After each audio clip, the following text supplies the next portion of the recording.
Good morning, children. In today's class, we are going to learn English grammar punctuation. Punctuation is the art of indicating certain marks in order to make the meaning clearer. We use capital letters and punctuation marks to make reading easier. You have already learned about the use of capital letters and the different marks of punctuation in the first chapters of grammar. Let's learn the correct use of these punctuation marks. We use capital letters to begin a sentence. For example, the dog ran after the cat. We have already seen in the first chapter a sentence begins with a capital letter and ends with a full stop. Next, we use capital letters for proper nouns. Proper nouns include personal names, languages, days of the week, months of the year, public holidays. For example, the dog is called Spot. We are meeting Shilpi on Sunday. Uncle Tom took us to Disneyland. The festival of Diwali falls in the month of October this year. Next, we use capital letter for the pronoun I.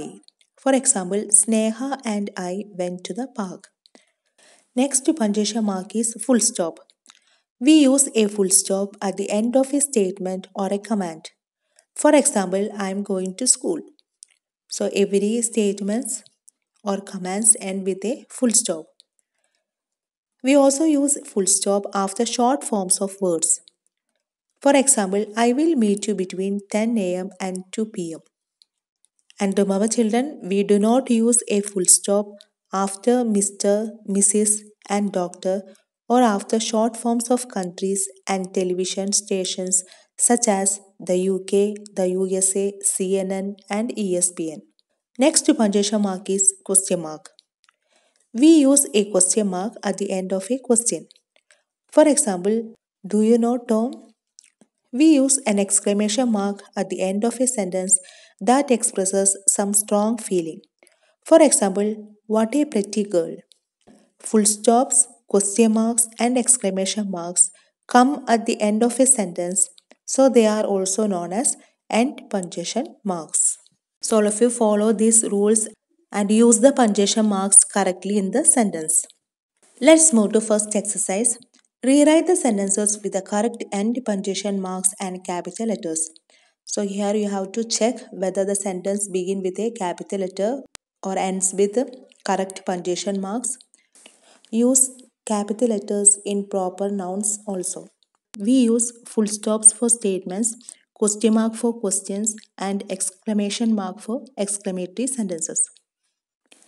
Let's learn some more punctuation marks. They are comma and apostrophe. We use comma to separate items on a list. For example, I like grapes, apples, lychees, and mangoes. My best friends are Seema, Ridesh, Sadish, and Imtiaz. We also use comma to set off the name of a person spoken to directly. For example, Kavida, could you close the door? Wait for me, Farsan. We also use comma to set off words and phrases such as yes, no, of course, please, and well from the rest of the sentence. For example, yes, we went for a long drive after dinner.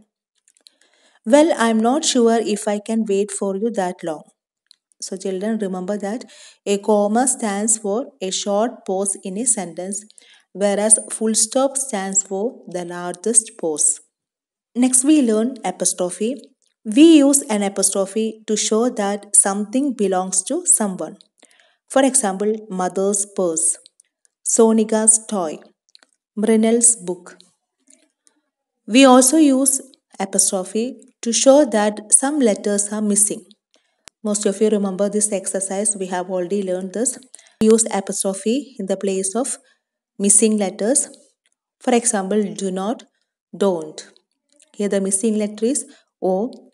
Then you are, you apostrophe RE. He will, he apostrophe double L. It is, it apostrophe S. What is, what apostrophe S. I am, I apostrophe M. Let's move to next exercise. Rewrite the sentences using capital letters and suitable punctuation marks wherever required. In this exercise, you have to begin each sentence with capital letter.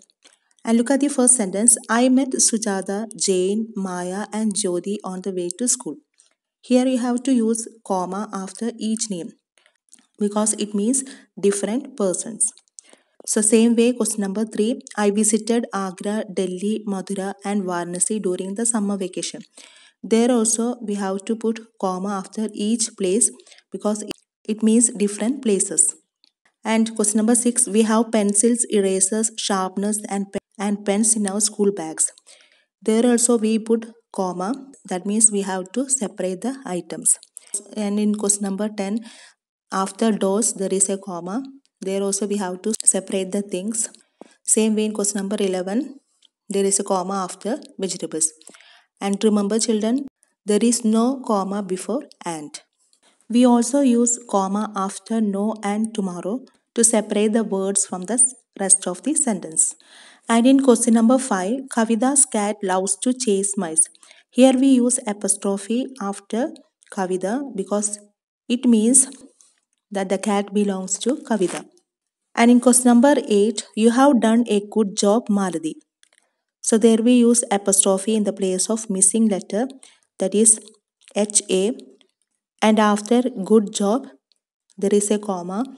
If the person or thing you are addressing is named at the end of the sentence, put a comma before the name. So here commas are used to separate a part of the sentence to clarify the meaning of a sentence. Next question, Sundar's coming over to my place this evening. Here Sundars is a plural noun and the name ends in the letter S. Is a family name, Sundars. So we use apostrophe after S. Sundars coming over to my place this evening, full stop. So hope you have understood this exercise. Next to punctuation mark is inverted commas and comma. Look at these examples. Madhur said, I love playing football. Pradeep asked, do you want an ice cream? Let's have ice cream after dinner, said Rajesh. Here we use inverted commas to show the exact words of a speaker. Inverted commas can be single quotes or double quotes. We usually use single quotes, and a comma is used to separate the words of the speaker from the rest of the sentence. So here you can see after Madhur said there is a comma.